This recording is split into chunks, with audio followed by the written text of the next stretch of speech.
Good morning students, welcome back to our channel. मित्रांनो, मागच्या व्हिडिओमध्ये आपण सिंपल प्रेझेंट टेन्सचे पॅसिव्ह वॉइस कसे करतात ते आपण बघितले. अपेक्षा करतो की तुम्ही ते व्हिडिओ काळजीपूर्वक बघत असाल. मित्रांनो, एक गोष्ट लक्षात ठेवा, थांबला तो संपला. अभी नाही तो कभी नाही, अभी नाही तो कभी नाही. आता तुम्ही जो विद्यार्थी आज मेहनत घेईल त्याचं भविष्य ब्राईट आहे, म्हणजे सक्सेस इज वेटिंग फॉर हिम. ज्या विद्यार्थ्यांनी आज स्वप्नच पाहिलं नाही तर त्यांचं स्वप्न साकार होणार नाही. आणि म्हणून मित्रांनो, एक सांगायला मला तुम्हाला आवडेल की तुम्ही स्वप्न पाहणं शिका. कारण जोपर्यंत तुम्ही स्वप्न पाहू शकत नाही तोपर्यंत ते स्वप्न तुम्ही अंमलात आणू शकत नाही. If you do not see the dream, dream will not come into reality. स्वप्न पाहत नसाल तर स्वप्न सत्यामध्ये उतरणारच नाही. आणि म्हणून तुम्हाला एक गोष्ट सांगतो की तुम्ही आधी स्वप्न बघणं शिका. लहानपणी माझी आई तर खूप अनाडी होती. Even she was not able to write a single word. माझी आई अ ब क काहीच लिहू शकत नव्हती, इतकी अनाडी माझी आई. मला सांगायला त्याची लाजही वाटत नाही, कारण ती होती ती होतीच ना. मी नेहमी आईला म्हणायचो की आई, मला सरांनी तर व्याकरण शिकवलं पण नेमकं मला सगळं समजत नाही. तेव्हा आई म्हणायची, बेटा तिथं बघ उत्तर कसं दिलंय, मग प्रश्नाला झाकून ठेव, मग त्याच्यावरून उत्तर कसं तयार केलं ते चेक कर, तुला समजेल बेटा, तुला समजेल. समजा हे वाक्य दिलंय की I saw him running fast. मग मी माझ्या अनाडी आईचा उपचार त्या ठिकाणी केला आणि त्या अनाडी आईचा उपचार खरोखर फलद्रूप ठरला. कसा फलद्रूप ठरला? I saw him running fast. मी त्याला जोराने पळताना पाहिलं. मग मी त्याने जोराने पळताना, वेगाने पळताना पाहिलं. तर आता या ठिकाणी हे जे वाक्य दिलेलं आहे, तर मग हा ही आला कुठून? मग मला कळलं, अरे हीची द्वितीया हिम आहे. मग या वाक्यामध्ये हा हिम आहे. मग हिम पुढे येताना, द्वितीया पुढे येताना तिची प्रथमा होती. मग मी या वाक्यातून शिकलो, अरे बाबा असं का, ते हिमचा ही केला. मग आता वाज आला कुठून? तर बघा, इथं रूल दिलेला आहे व्हिटू किंवा रोट. व्हिटू म्हणजेच रोट. क्रियापदाचं दुसरं रूप किंवा दीड वाक्यात असेल तर वाजवेर घ्यावा, आणि क्रियापदाचं तिसरं रूप हा तर रूल आहे. मला तर ते माहिती नव्हतं, सरांनी फक्त उत्तरं लिहून दिलेली होती. मग मी माझं डोकं चालवलं की या ठिकाणी सॉ, सॉ हा कशाचा भूतकाळ आहे? सीचा भूतकाळ सॉ. मग सी हे पहिलं रूप आहे, सॉ हे दुसरं रूप आहे. अरे असं असतं का ते? क्रियापद जर दुसऱ्या रूपात असेल तर मग वाजवेर घ्यावा असा रूल ऑलरेडी आहे, पण तो आमच्या सरांनी काही लिहून दिलेला नव्हता, फक्त वाक्य सोडवून दिलेली होती. मग मी एक विचार केला, माझं संशोधन केल्यासारखंच समाधान मला झालं की बाबा रे, क्रियापद जर दुसऱ्या रूपात असेल तर चेंज वाईज करताना वाजवेर घ्यावा लागतो. मग बघा, ही वाज. आता हा सीन म्हणजे किती रूप झालं? तिसरं रूप. मग मी माझं लक्षात घेतलं, ही, मग इथं वाज, इथं सीन म्हणजे सीचं तिसरं रूप. पॅसिव्ह वॉइस करताना तिसरं रूप घ्यावं लागतं, हेही त्या ठिकाणी समजलं. बघा वाक्य कसं तयार झालं. मग he was scene running fast by, या आईची द्वितीया मी. मग मी असं आत्मसात करत गेलो विद्यार्थी मित्रांनो की अरे बापरे, असं असतं का? आता सपोज आता या ठिकाणी हे वाक्य दिलेलं आहे. फॉर एक्झाम्पल, तुमच्या माहितीसाठी हे वाक्य मी खोडून घेतो आणि बघा तुम्हाला ही वाक्य बनवून दाखवतो. म्हणजे मी लहानपणी कशी ट्रिक्स वापरायचो.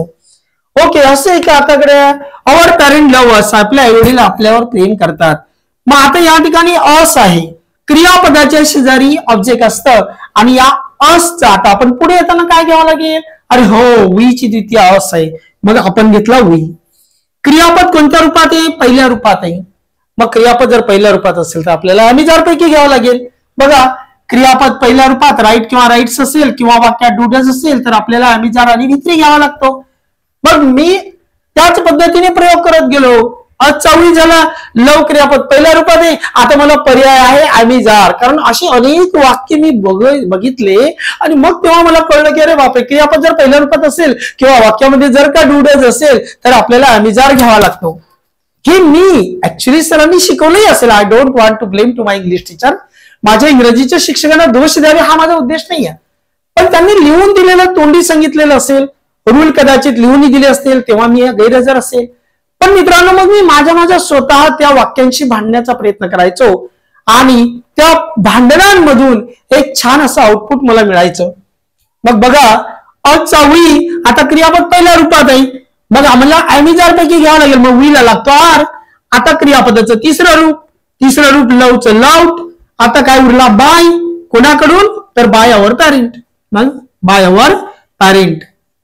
बघा आमचे आई वडील आमच्यावर प्रेम करतात. आम्ही आमच्या आई वडिलांकडनं प्रेम केला जातो. बरोबर. पुढचं वाक्य बघा मित्रांनो. ओम गिव्ह मी नाईस पेन. तशी आधीच्या लेक्चरला आपण हीच वाक्य घेतली आहे. बट मला असं वाटतं की the more practice you will do the more benefit you will get. माझ्या विद्यार्थ्यांना जास्तीत जास्त उदाहरण जर मी दिले आणि त्यातून जर का त्यांना समजायला लागलं तर मला त्याच्यासारखा मोठा आनंद कोणताच नाही. मित्रांनो बघा या ठिकाणी जास्तीत जास्त वाक्य सोडवण्याचा आपला प्रयत्न आहे. आणि माझ्या टीचिंग मेथड मध्ये तुम्हाला एक गोष्ट लक्षात येईल की मी चेन वाईज असो इनडायरेक्ट स्पीच असो कोणताही ग्रामरचा टॉपिक मी एक स्टेप बाय स्टेप घेतो. आता इथं सिंपल प्रेझेंट आणि सिंपल पास्टचेच वाक्य तुम्हाला दिसतील. दुसरं कोणतंही वाक्य तुम्हाला या ठिकाणी वेगळं दिसणार नाही. कारण रूल एक सिंपल प्रेझेंट आणि सिंपल पास्टचा आहे. बघा हा सिंपल प्रेझेंटचा आणि सिंपल पास्टचा हा एक रूल. तुम्हाला इथं जे पण वाक्य दिसतील ते सगळे आणि सगळे सिंपल प्रेझेंट टेन्स किंवा सिंपल पास्ट टेन्सचे दिसतील. आता बघा पुढचं वाक्य Om give me a nice pen. मित्रांनो बघा मागच्या व्हिडिओमध्ये मी तुम्हाला सांगितलेलं आहे कोणाला दिला तर मला हा इनडायरेक्ट ऑब्जेक्ट आणि काय दिला तर नाईस पेन हा डायरेक्ट ऑब्जेक्ट. कदाचित हे वाक्य झालंही असेल आपलं आधी पण एक रिपीट एक्सेप्शनल वाक्य महत्वाचे वाक्य की जे कॉम्पिटेटिव्ह एक्झाम मध्ये विचारले जातात मित्रांनो. त्यावेळेला आपला विद्यार्थी अपूर्ण पडायला नको म्हणून जास्तीची तयारी व्हावी म्हणून ही वाक्य आपण घेतले. बघा मी या इनडायरेक्ट ऑब्जेक्टला पुढे आणताना आय झाला. क्रियापद भूतकाळात म्हणून आपण वाज घेतला. नंतर या क्रियापदाचं तिसरं रूप केलं आय. बघा इथल्या इथे जर तुम्ही ऍडजस्ट केलं तर तुमच्या लक्षात येईल मीचा झाला आय कारण द्वितीयने वाक्य सुरू होत नाही त्याची प्रथमा करावी लागते. इथं घेतला आम्ही वाच. नंतर गिव्हचा केला गिव्हन तिसरं रूप I was given a nice pen.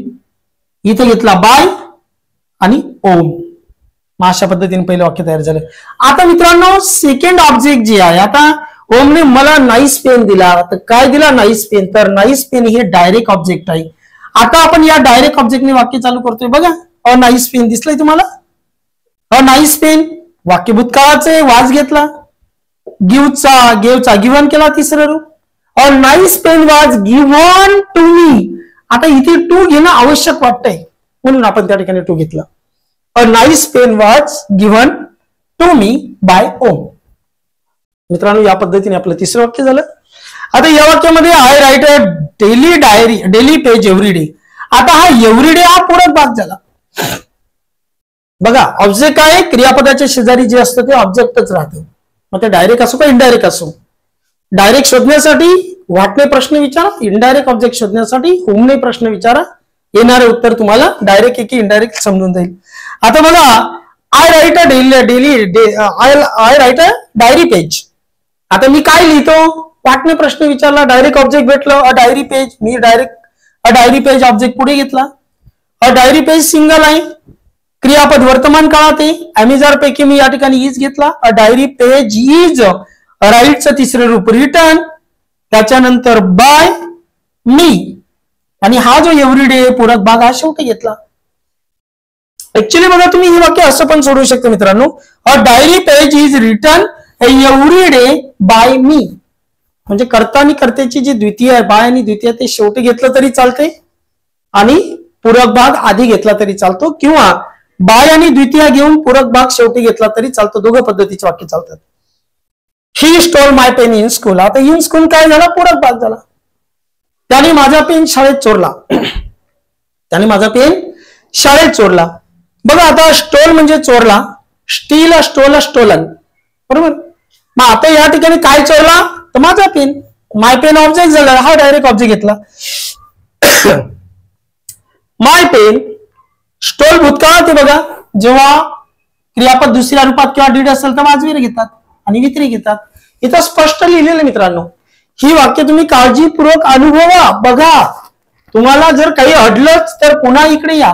हे सिंपल प्रेझेंट हे सिंपल पास्ट. ऍक्टिव्ह व्हॉइस मध्ये ही लक्षणे सिंपल प्रेझेंटची पॅसिव्ह व्हॉइस मध्ये त्याचं रूपांतर कसं करावं हे दिलेलं आहे. माय पेन भूतकाळ आहे V2 आहे म्हणून वाज घेतला. स्टोलचा तिसरं रूप स्टोलन झाला. My pen was stolen by him. बघा हा बाय सॉरी इथं बाय हिम पाहिजे मित्रांनो.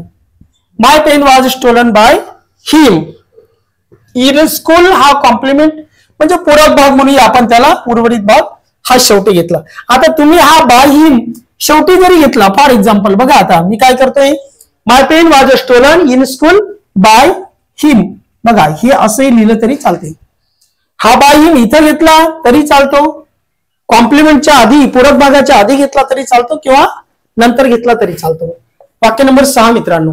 आता बघा इथे एक्सेप्शनल वाक्य आहे. खूप महत्वाचे वाक्य विद्यार्थी मित्रांनो इथे काळजीपूर्वक लक्ष द्या. खर तर हा एक्सेसचा व्हिडिओ मी का काढला की जेणेकरून तुम्हाला WH क्वेश्चन व्हर्बल क्वेश्चनचे इनडायरेक्ट स्पीच करता आलं पाहिजे म्हणून ही एक्स्ट्राची वाक्य पुन्हा सप्लिमेंटरी घेतली. हु ब्रोक धिस टेबल. हा टेबल कोणी तोडला. ब्रोक झाला V2 मित्रांनो म्हणजेच वाजवेर घ्यावं लागणार. आता ऑब्जेक्ट काय आहे. काय तोडला हा टेबल. मग धिस टेबल हे तुमचं ऑब्जेक्ट आहे. पण आता प्रश्नार्थी वाक्यामध्ये तुम्हाला धिस टेबल पुढे नाही घेता येणार. प्रश्नार्थी वाक्याचं पॅसिव्ह हे सुद्धा तुम्हाला प्रश्नार्थीच करायचंय ना. म्हणून हुने जर वाक्य चालू झालेलं असेल तर डायरेक्ट तुम्हाला बाय हुम घ्यावाच लागेल सुरुवातीला. By whom. ठीक आहे. त्याच्यानंतर वाक्य प्रश्नार्थी आहे म्हणून तुम्हाला हेल्पिंग वर्ब आधी घ्यायचंय. ऍक्च्युली या प्रत्येक वाक्यात आपण ऑब्जेक्ट आधी घेतलेला आहे. काय घेतलेलं आहे. ऑब्जेक्ट आधी घेतलंय का ते हे विधानार्थी वाक्य आहे. प्रश्नार्थी वाक्यामध्ये तुम्हाला ऑब्जेक्ट आधी नाही घ्यावा लागणार. तुम्हाला हेल्पिंग वर्ब अगोदर घ्यावा लागेल. आणि WH शब्द असेल तर तो शब्द तर त्या हेल्पिंग वर्बचा पण आधी घ्यावा लागेल. मग तुम्हाला हुमचा गेला बाय हुम. मग या वाक्यामध्ये भूतकाळ आहे मग त्या ठिकाणी धिस टेबलला लागणारे वाज म्हणून घेतला वाज. बाय हुम वाज. आता घेतला ऑब्जेक्ट धिस टेबल आणि या ब्रोकचं तिसरं रूप ब्रोकन आणि शेवटी प्रश्नचिन्ह. Same. Who teaches you English. आता या वाक्यामध्ये दोन ऑब्जेक्ट आहे. तुला इंग्रजी कोण शिकवतो. हु टीचेस यू इंग्रजी. तुला इंग्लिश कोण शिकवतो. मग तुला इंग्लिश कोण शिकवतं बरोबर आहे. तर या ठिकाणी बघा कोणाला तुला आणि काय इंग्लिश म्हणजे दोन ऑब्जेक्ट आहे. मग याचे उत्तरही दोन तयार झाले. हुचं उत्तर तुम्हाला माहिती आहे की बाय हुम घ्यावं लागणार. आता आपण या ठिकाणी हे ऑब्जेक्ट आधी घेणार आहे. ठीक आहे. मग बाय हुम युला लागतो आर. वाक्य वर्तमान काळाचे टीचेस मूळ क्रियापद पहिल्या रूपात आहे. बाय हुम आर यू टॉट क्रियापदाचं तिसरं रूप. उरलेलं इंग्लिश जसाच्या तसं प्रश्नचिन्ह. सेम आता आपल्याला इंग्लिश हे ऑब्जेक्ट घेऊन वाक्य बनवायचे. आधी आपण यू ऑब्जेक्ट घेऊन बनवलं कारण ज्या वाक्यात दोन ऑब्जेक्ट त्याचे उत्तर दोन. बाय हुम झालं मित्रांनो. By whom. आता इंग्लिश एक वचनी आहे आणि इंग्लिशला इज लागणार आहे. यू एक वचनी असो की अनेक वचनी असो त्याला आरच घेतात हे तुम्हाला माहिती आहे. By whom is English. By whom is English. Teacher झालं टॉट टू यू. हा जो यू आहे तर इथं आपल्याला टू घेणं आवश्यक वाटतंय म्हणून उत्तर तयार झालं बाय हुम इज इंग्लिश टॉट टू यू. मित्रांनो आता पुढचं वाक्य बघा. हा डीड आम्हाला इंडिकेट करतोय की हा वर्बल क्वेश्चन आहे. डीड आम्हाला सांगतोय की मी वर्बल क्वेश्चन आहे. प्रश्नार्थी वाक्य आहे. मग प्रश्नार्थी वाक्याचं पॅसिव्ह वॉइस सुद्धा प्रश्नार्थीच होणार आहे. मग did you do all the decoration. आता डू हा काय क्रियापदाचं पहिलं रूप मित्रांनो. इथं पण एक गोष्ट आवर्जून लक्षात ठेवा मित्रांनो. डू डज आणि डीड हे मूळ क्रियापदाचं पण काम करतात आणि हेल्पिंग वर्बचं पण काम करतात. मग या वाक्यामध्ये डू हा मूळ क्रियापद म्हणून आलेला आहे. हे आम्हाला कसं कळलं कारण ऑलरेडी डीड हेल्पिंग वर्ब आलेला आहे ना. मग दोन हेल्पिंग वर्ब एका वाक्यात नाहीच येणार आहे. तर डीड हा हेल्पिंग वर्ब आलेला आहे म्हणून हा मूळ क्रियापद आहे. मग did you do all the decoration. सगळं डेकोरेशन तूच केलं का. तर उत्तर बघा प्रश्नार्थी वाक्य आहे म्हणून आपल्याला पण हेल्पिंग वर्ब आधी घ्यावा लागणार. वॉज. मग त्याच्यानंतर ऑल द डेकोरेशन हे ऑब्जेक्ट आपण घेतलं. Was all the decoration. या डूचं तिसरं रूप डू डीड डन. तर हे बघा इथं डन तिसरं रूप. Was all the decoration. बघा हा वॉज कशाचा बनला, डीडने सांगितलं आपल्याला की सिंपल पास्ट टेन्स आहे. बघा इथं लिहिलेले रोट किंवा डीड आलेला असेल तर वाजवर घ्यावा. बघा आपण हा वाज घेतला कारण ऑल द डेकोरेशन, सगळं डेकोरेशन म्हणजे सिंगल नेम झालं, सर्व डेकोरेशन म्हणजे सिंगल नेम. मग वाज all the decoration done by you. उत्तर तयार झालं मित्रांनो. बघा आता वाक्य वर्बल क्वेश्चन आहे पण वर्तमान काळामध्ये. आता डू आपल्याला सांगतोय की मी वर्तमान काळात आहे. बघा हा वर्तमान काळामध्ये आणि डू डज किंवा क्रियापदाचं पहिलं रूप असेल तर आपल्याला अॅमिजार घ्यायचं आहे. मग आता या ठिकाणी बघा म्हणे इज का घेतला, अॅमिजार पैकी इजच का घेतला, तर द टेलिफोन बिल हे जे आपलं ऑब्जेक्ट आहे ते एकवचनी आहे. मग क्रिया ऑब्जेक्ट जर एकवचनी असेल किंवा सब्जेक्ट एकवचनी असेल तर त्याला क्रियापद सुद्धा एकवचनी घ्यावं लागते. म्हणून इज ही एकवचनी क्रियापद घेतलं, सहाय्यकारी क्रियापद. Is the telephone bill paid by you. Do does did काहीही आलेला असेल तर तो कॅन्सल करावा लागतो. ओके मित्रांनो. इज द टेलिफोन बिल, पेचा झाला पेड, तिसरं रूप बाय यू. हे बघा मित्रांनो शेवटचं वाक्य. आता डब्ल्यूएच क्वेश्चन, जसा हा डब्ल्यूएच क्वेश्चन आहे तसंच हा पण डब्ल्यूएच क्वेश्चन आहे. हुचा सरळ सरळ बाय हुम होतो पण इतर डब्ल्यूएच शब्द जे आलेले असतात व्हॉट, वाय, व्हेन, वेअर, तर ते शब्द जसेच्या तसे ठेवावे. बघा आपण वाय जसाच्या तसा ठेवला. हा डब्ल्यूएच क्वेश्चन आहे. यानंतर सहाय्यकारी क्रियापद आले तर आपल्याला पण आपल्या पॅसिव्ह व्हॉइसच्या वाक्यात सहाय्यकारी क्रियापदच आधी घ्यावा लागेल, मग नंतर नंबर लागेल तुमच्या ऑब्जेक्टचा. म्हणून आपण काय केलं व्हाय. आता इथं डझंट आहे तर आपल्याला डझंट म्हणजेच अॅमिजार. मग आपल्याला डझंट आहे तर आपल्याला पण इजंट, आरंट काहीतरी घ्यावं लागेल. मग इजंट घ्यावा का आरंट घ्यावा. द फीज म्हणजे काय, फी. आता फी हा शब्द एकवचनी आहे म्हणून आपण या ठिकाणी इजंट घेतला. मग वाय इजंट द फी. बघा हे जे हेल्पिंग वर्ब आहे हे या ऑब्जेक्ट नुसार घ्यावं लागते. समज मित्रांनो. आता इथं इज हेल्पिंग वर्ब घेतलं हे ऑब्जेक्ट नुसार घेतला. टेलिफोन बिल, टेलिफोन बिल पण एकवचनी आहे म्हणून आपण इज घेतलेला आहे. तर वाय इजंट द फीज, या पेचा झाला पेड बाय, शीची द्वितीय हर. मित्रांनो अशा पद्धतीने आपण ही एक्सेस वाक्य या ठिकाणी बघितली. मित्रांनो एक अपेक्षा करतो की तुम्ही खरोखर अशी अपवादात्मक जे प्रश्न आहेत, जे डब्ल्यूएच क्वेश्चन आहे, हुने चालू झालेले किंवा व्हॉट, वाय, व्हिचने चालू झालेले किंवा फक्त व्हर्बल क्वेश्चन आहे की ज्याच्या डब्ल्यूएच क्वेश्चन आलेला नाही. आता याच्या डब्ल्यूएच क्वेश्चन आलेला नाही. एक भूतकाळाचं वाक्य घेतलं मी सिंपल पास्टचं, एक सिंपल प्रेझेंटचं घेतलं. सिंपल प्रेझेंट मध्ये बघा डू आहे, मग आपण डू वाला एक वाक्य घेतलं. सिंपल प्रेझेंट मध्ये डज पण आहे मग डज वाला वाक्य घेतलं. सिंपल पास्ट मध्ये डीड आहे, आपण हे डीड वाला पण वाक्य घेतलं.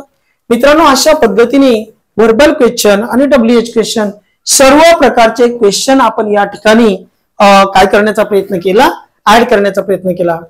मित्रांनो एक गोष्ट नक्की तुम्हाला सांगायला आवडेल, खरंच तुम्हाला जर का मास्टरी करायची असेल तर कोणताही ग्रामरचा टॉपिक अगदी स्टार्ट पासून तर एंड पर्यंत, भले तुम्हाला वेळ मिळत नसेल तर तुम्ही काय करावं, आज स्टार्टिंगचा कोणता भाग मी पाहिला त्याच्या पुढचा भाग अगदी कंटिन्यू त्या ठिकाणी प्लेलिस्ट मध्ये जर तुम्ही गेलात तर तुम्हाला स्टेप बाय स्टेपच त्या ठिकाणी व्हिडिओ दिसतील. तर ते व्हिडिओ तुमच्या सोयीनुसार, तुमच्या वेळेनुसार तुम्ही ते बघावं आणि सेम ती वाक्य तुम्ही वहीमध्ये लिहावी. Once you learn basically then throughout the life you will not have any problem. जीवनभरामध्ये तुम्हाला कधीही प्रॉब्लेम येणार नाही. कोणताही टॉपिक अगदी मनापासून सुरुवातीपासून शेवटपर्यंत अटेंटिव्हली अटेंड करा. नक्की यश तुमचं वाट बघत असेल. अशा पद्धतीने मी तुम्हाला हा एक मोलाचा सल्ला देऊ इच्छितो मित्रांनो. आणि आजचं लेक्चर या ठिकाणी संपवतो. धन्यवाद.